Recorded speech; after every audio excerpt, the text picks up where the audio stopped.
Halo, this is Insomnia. Kami ada di belakangmu.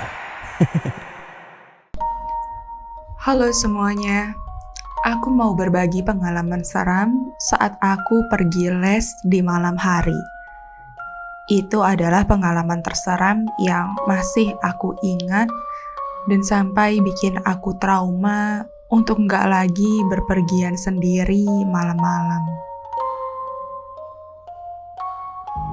Namaku Syifa, seorang murid kelas 3 SMA yang lagi sibuk-sibuknya belajar untuk persiapan masuk perguruan tinggi negeri. Enggak hanya belajar di sekolah, aku juga ikut les tambahan di luar kelas. Hampir seluruh teman-teman di kelasku ikut les tambahan. Itu karena kami bersungguh-sungguh untuk bisa masuk ke universitas yang kami inginkan. Aku les selama 5 hari berturut-turut, mulai dari hari Senin sampai Jumat. Memang, di tahun ini adalah puncaknya kami merasa capek. Setiap hari disuguhi pelajaran yang terpaksa harus ditelan mentah-mentah. Sekarang adalah hari Kamis, dan aku pulang dari sekolah pukul 3 sore. Sehabis pulang, aku menyempatkan untuk makan dan istirahat sampai kembali melakukan rutinitas les seperti biasa pada pukul 7 malam nanti. Saat aku bersiap-siap untuk pergi les, ibu melihatku dari pintu kamar, memandangiku yang sedang membereskan buku. "Ada apa, Bu?" Tapi ibu malah balik nanya. "Kamu mau pergi les malam ini?" tanyanya. Aku mengangguk sambil bertanya kembali, "Memang ada apa?" Ibu hanya menitip pesan agar hati-hati di jalan dan langsung pulang kalau les udah selesai. Aku mengangguk dan sekalian pamit saat itu juga. Aku salim ke tangan ibu dan tangan ayah. Tepat pukul 6:30, aku mulai berangkat, mengeluarkan motor, dan kemudian pergi.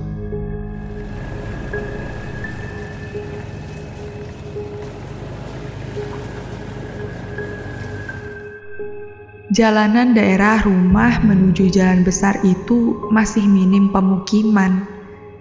Sepanjang kiri dan kanan kebanyakan sawah.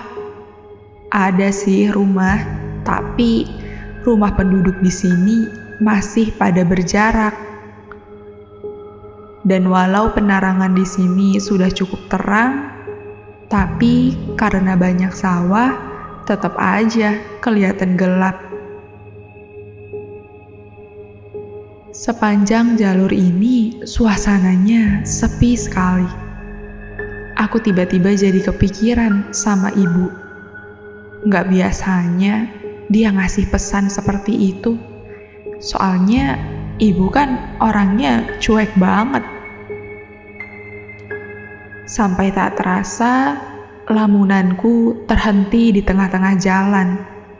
Ada sebuah mobil yang berhenti di depanku. Aku nggak tahu kenapa mobil ini berhenti. Apa di depan macet kali ya? Karena emang di ujung sana ada pertigaan menuju jalan besar. Aku lalu menyempatkan diri untuk melihat ke kiri. Ada sebuah bangunan tua yang tidak terpakai. Bangunan itu dulunya bekas balai pengobatan. Entah apa yang terjadi dengan balai ini sampai tidak beroperasi lagi. Aku nggak tahu. Bangunan gelap yang di depan temboknya bertuliskan Balai Pengobatan Rusia. Tiba-tiba terdengar suara pagar besi dari balai itu. Apaan tuh? Mataku langsung tertuju pada pagar beroda yang sudah karatan itu. Aku terus melihat pagar itu dengan fokus. Dan tiba-tiba pagar besi itu bergeser sendirinya. Hah? Ya Allah! Aku sontak langsung menekan klakson karena ingin buru-buru pergi.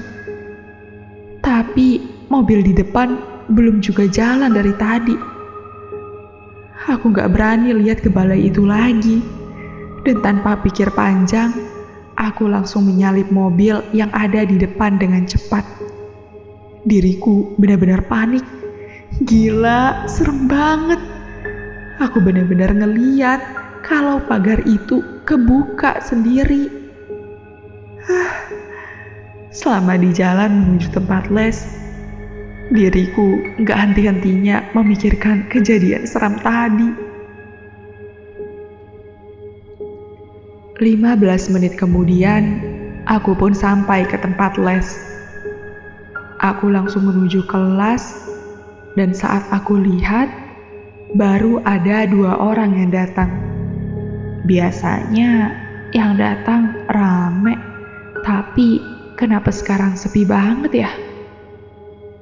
Alhasil, yang belajar hari ini hanya 3 orang aja, selebihnya pada gak masuk. Singkat cerita, setelah selesai belajar, aku bersiap-siap untuk pulang. Saat diriku udah keluar kelas, salah satu teman les menyapa. Shift, rumah kamu yang masuk pertigaan itu kan? Tanyanya. Aku mengangguk. Kenapa emang? Dan ia merespon dengan canggung. Gak apa-apa. Nanti hati-hati ya di jalan. Agak sepi kan jalan di sana. Aku lalu bilang padanya kalau aku udah biasa lewat situ, jadi gak kenapa-napa. Kami kemudian berpisah di tempat parkir. Temanku yang tadi naik motor bersama bapaknya. Tumben banget, biasanya dia pergi sendirian, tapi sekarang ditemenin. Kemudian kakak mentor laki-laki memanggilku dari dalam.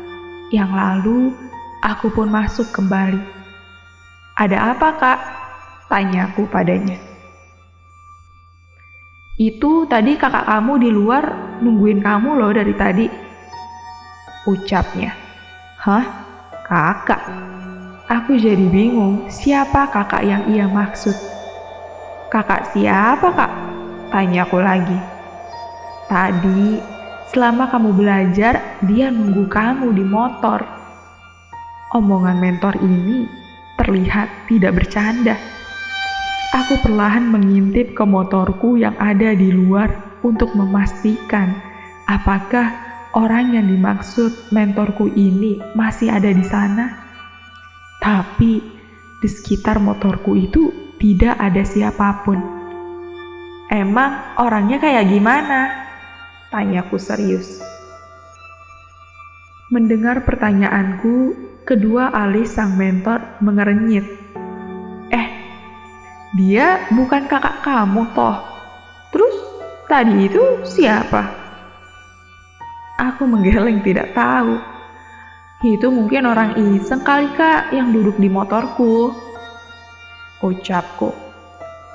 Mentorku cuman tersenyum sambil berpesan untuk berhati-hati saat berkendara. Aku lalu pamit dan kemudian pergi. Tapi saat aku udah mau keluar dari gedung les, aku mendengar teriakan kakak mentor memanggilku dari jauh. Tapi aku udah keburu jalan naik motor. Males juga ngeladeninnya. Kalaupun ada sesuatu yang penting, besok juga masih bisa ketemu. Pikiranku sekarang hanya ingin cepat-cepat sampai rumah. Sekarang udah pukul 9 malam. Suasana di jalan besar juga udah agak sepi. Kenapa ya? Hari ini rasanya sepi banget, gak kayak biasanya. Lalu aku pun masuk ke jalur menuju rumahku setelah melewati pertigaan. Di jalur ini, hawa dinginnya sangat terasa sampai menusuk ke kulitku. Entah kenapa, bawaannya pengen ngebut terus biar cepat ngelewatin jalur sawah-sawah ini.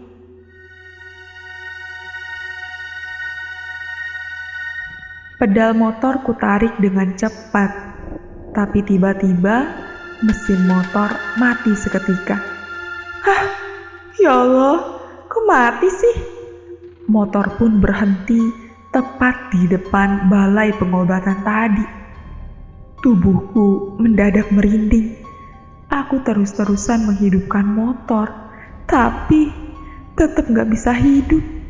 Aduh, mana gak ada orang lagi di sini.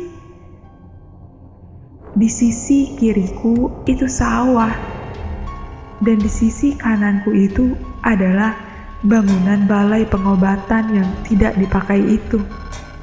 Aku gak berani menengokkan mataku ke balai itu sama sekali. Ya Allah, aku takut. Ini gimana sih? Motornya kok gak nyala-nyala? Diriku benar-benar panik. Tiba-tiba terdengar suara pagar besi yang persis aku dengar tadi. Suara itu terdengar jelas, tapi aku tetap gak mau ngeliat ke balai itu. Jantungku tiba-tiba berdegup cepat. Sampai tak terasa, air mata jatuh di pipiku. Aku masih berusaha menghidupkan motor ini. Ya Allah, tolong. Selang beberapa detik dari suara pagar tadi, mesin motorku pun akhirnya hidup. Akhirnya, aku sontak langsung naik ke atas motor dengan cepat. Dan saat mau berangkat, mataku sekilas melihat ke balai pengobatan itu. Aku benar-benar terkejut. Aku lihat di depan pagar balai itu ada seorang suster berambut panjang dan dia melambaikan tangannya ke arahku. Tangannya dilambaikan dengan tinggi sambil menunjukkan wajahnya yang tersenyum. Ia seakan jalan menuju balai itu dengan kakinya yang pincang. Astagfirullahaladzim. Aku langsung menancap gas dengan cepat. Selama di jalan itu, tubuhku benar-benar mati rasa. Sesampainya di rumah, aku menangis kejar dan menceritakan semua yang aku lihat tadi. Badanku terasa sangat lemas. Ibu yang kaget mendengar ceritaku bilang kalau sekarang adalah malam 1 Suro, malam yang diyakini gak boleh berpergian keluar rumah. Ibu gak mau bilang yang aneh-aneh padaku karena takutnya aku gak jadi pergi les. Pantes saja dari tadi di jalan terasa sangat sepi. Setelah itu, aku jadi terdiam merenung di dalam kamar. Sosok suster yang benar-benar jelas berdiri di depan balai tadi. Rasa merinding yang menempel di kulitku ini gak henti-hentinya menghilang. Aku lalu membuka HP dan ada satu pesan dari mentor lesku tadi. Isinya adalah, "Kamu hati-hati bawa motornya. Kakak tadi manggil kamu karena sebenarnya pas kamu mau keluar, tiba-tiba kakak lihat ada perempuan kayak suster yang ikut naik motor bareng kamu. Padahal tadi kakak lihat dia gak ada loh." Tubuhku kembali merinding. Apa jangan-jangan Suster itu ikut naik motor pas aku berhenti di depan balai saat mau pergi les tadi. Ya ampun, dari kejadian ini aku benar-benar trauma untuk pergi malam sendirian.